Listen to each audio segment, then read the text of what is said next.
Привет, друзья! С вами одинокий Джейсон. Сегодня я веду репортаж с необычной картинки. Это кто подзабыл. Напоминаем, город Грозный, 1995 год.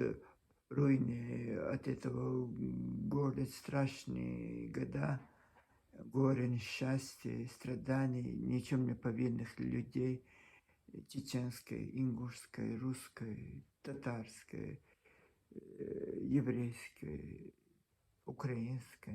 Очень много народностей жили в этом городе. Не всем посчастливилось уехать оттуда. Многие просто не верили, наверное, что вот может такое произойти в нашем современном мире. И вот десятки тысяч жизней люди ни за что отдали свои ради каких-то, я не знаю, каких-то великих идей. Я в предыдущем ролике я вам рассказывал о великой идее Ингушетии, которая сепаратизм с Чечении, Ингушетии. Эти ингуши пришли к нам и вот развели это местечковый сепаратизм, требуя отделения. Это от нас, чеченцев, это не зависело, это советская власть, так как он малочисленный народ, и к нам их прикрепили, чтобы мы ума их довели дома. И вот всю свою злость, всю свою ненависть они обратили к нам. И вот это все взаимосвязано. Я вам в 2 выпусках говорил про этих ингушские вот эти революционера Бейбулата Богатырева, который душой выбрал, я не знаю, и вот был готов на все, на предательство. Вот если можно было, он продал бы на всех чеченцев до последнего, чтобы создать вот такой договор бы он, договорняк сделал бы с этим Ельциным. Конечно, немало рум коньяка в этом кремлевском кабинете с Ельциным мы выпили, товарищи Муши, вы, чтобы вот создать эту республику Ингушетии.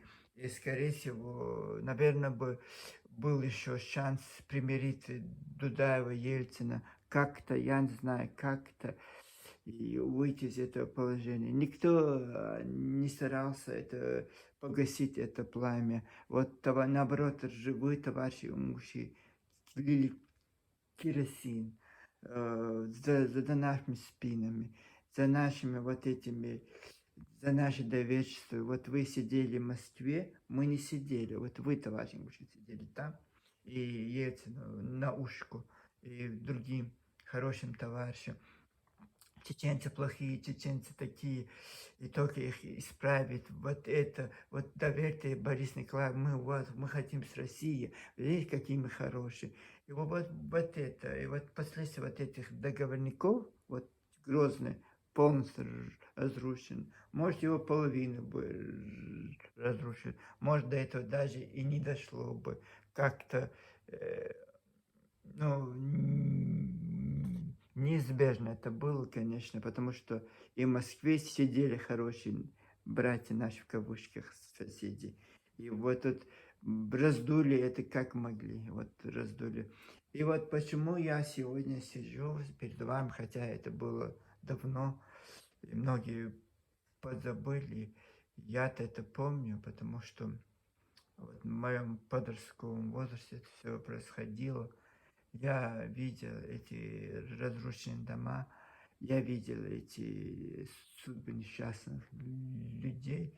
Это не по интернету я это увидел, не по радио, а был свидетель, потому что когда в Грозном начались эти боевые действия, все эти беженцы хлынули в горные поселки.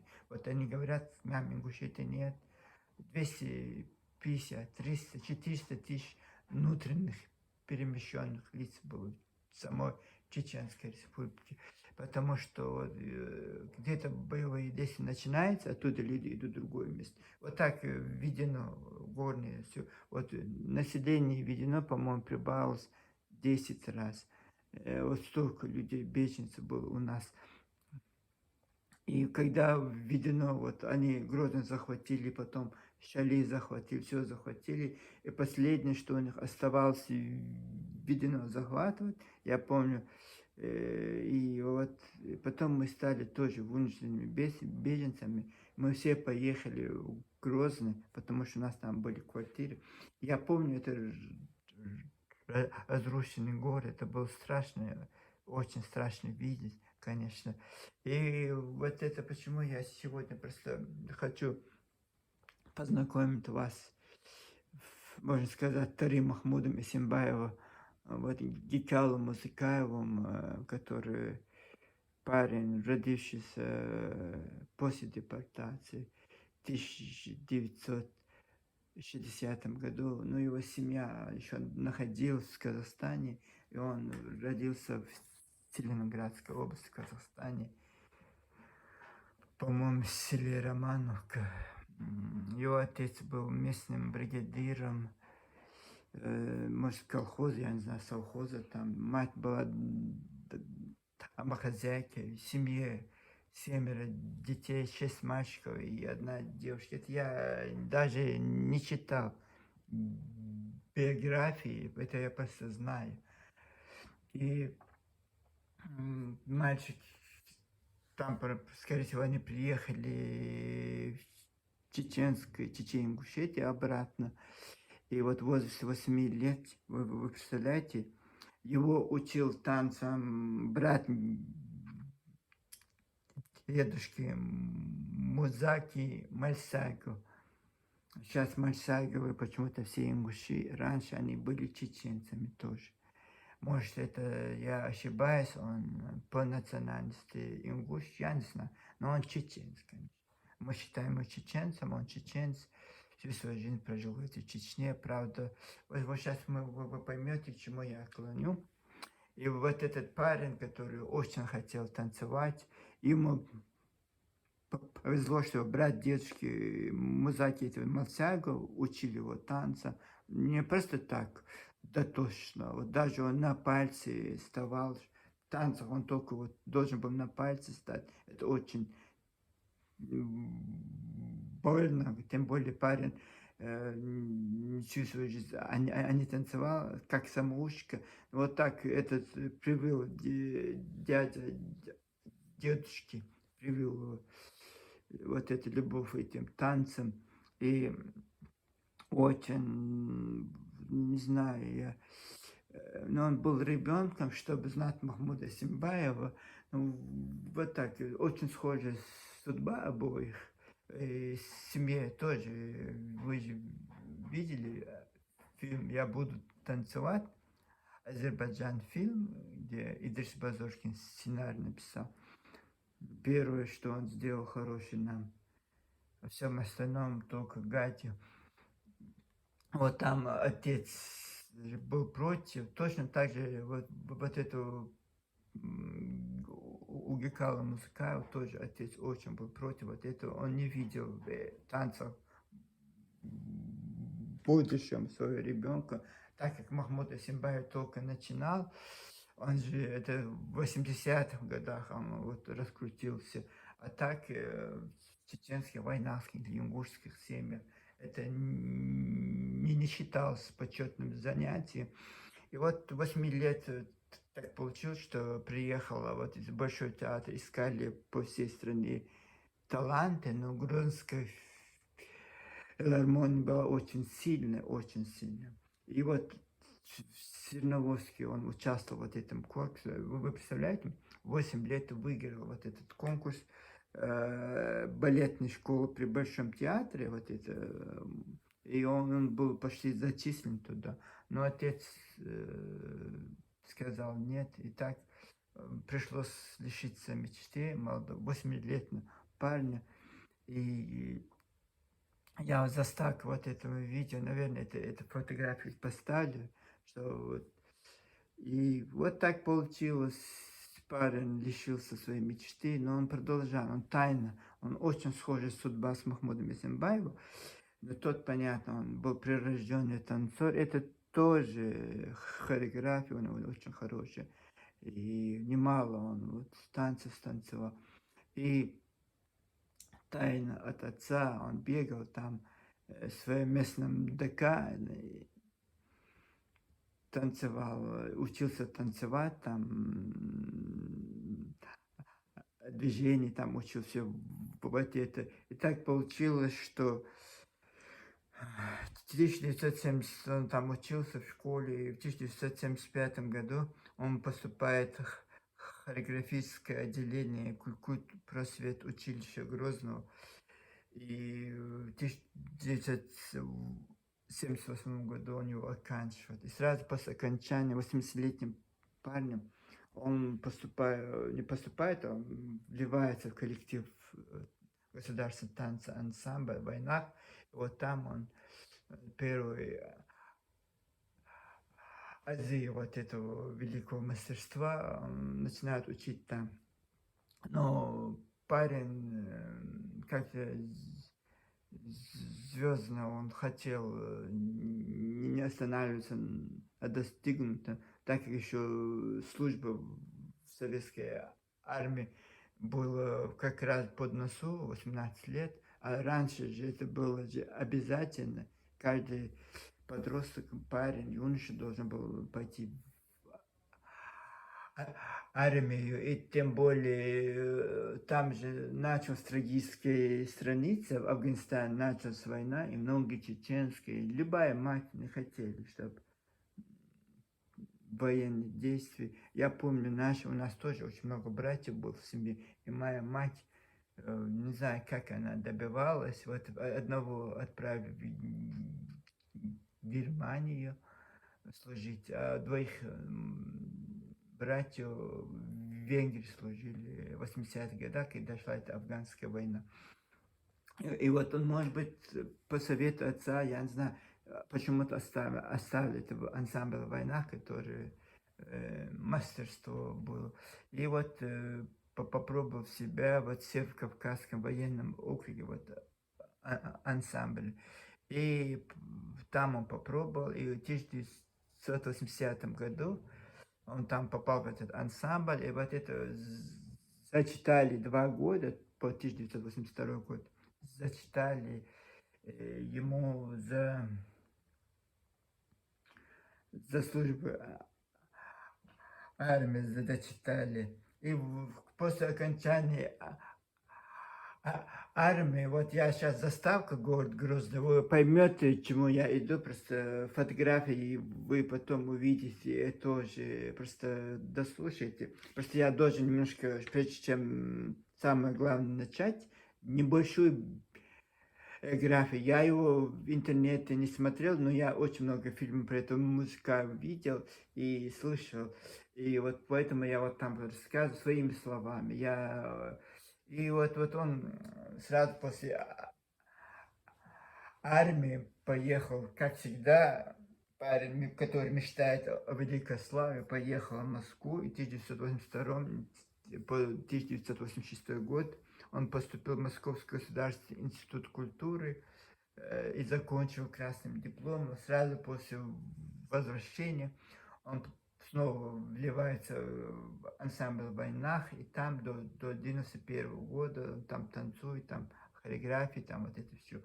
И потом в 1991 году, когда вот Джахар Ичкери, он создает свой музыкальный ансамбль «Нохчо», и до 1900, до вот это, до 1996 года, до окончания Первой Чеченской, это ансамбль прекращает свою существование. И давайте сейчас мы, к чему я иду. Сперва послушаем ролик, а потом будем дальше комментировать Николая Музыкаева. Сейчас я посмотрю вот так хорошо. Везде мне нужно закрывать все свои окна, чтобы соседи не слышали, чем я тут занят. И вот сейчас мы давайте начнем. Нахча прекратил свою деятельность, и Николай Музыкаев, как и тысячи его земляков, оказался без работы по своей специальности и вынужден был покинуть Чеченскую республику.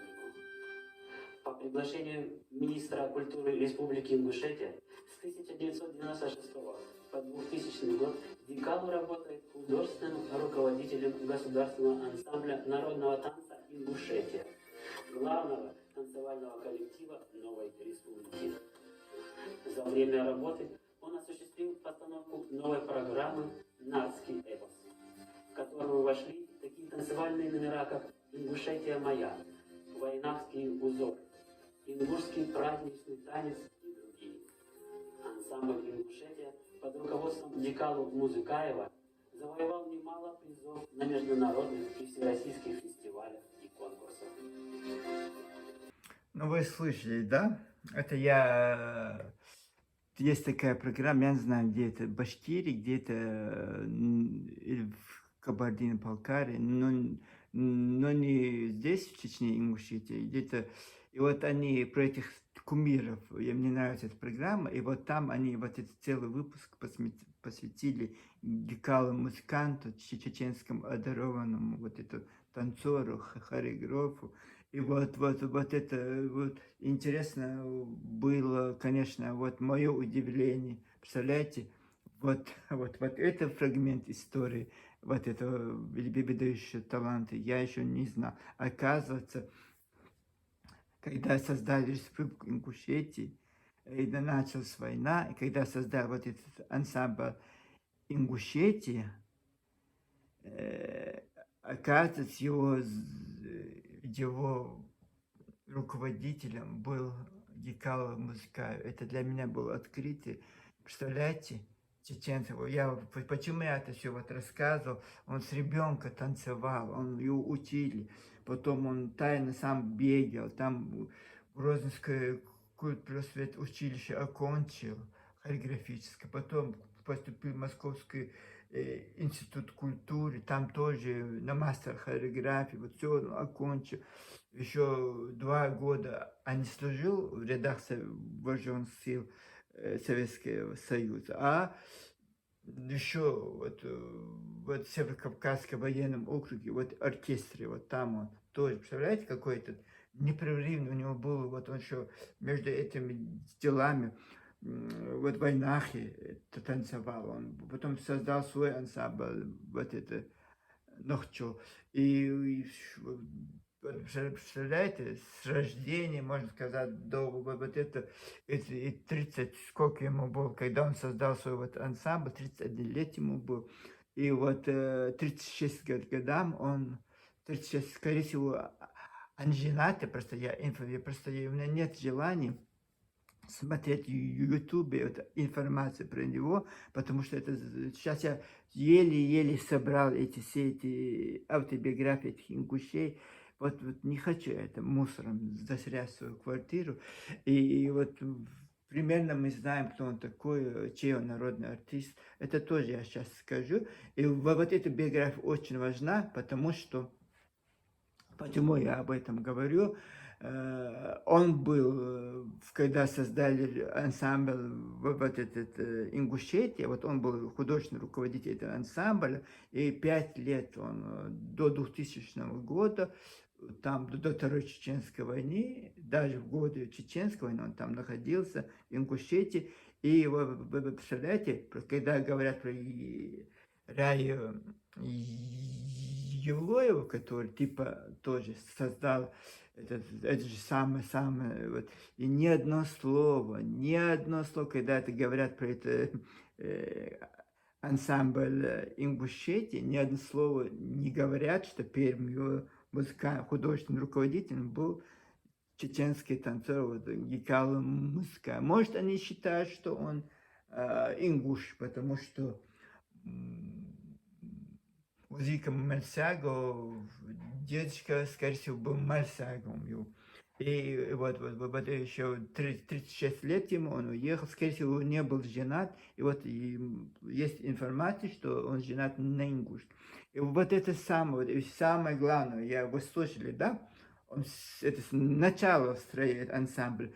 Вот все эти чеченские станции, все эти чеченские хореографии, все, что было в Войнахе, Нохчо, все это, где он Московский культурный институт оканчивал, Грозненский просвет училище оканчивал, кто его дядя, дедушка учил, ДК, где его учили эти чеченские движения, все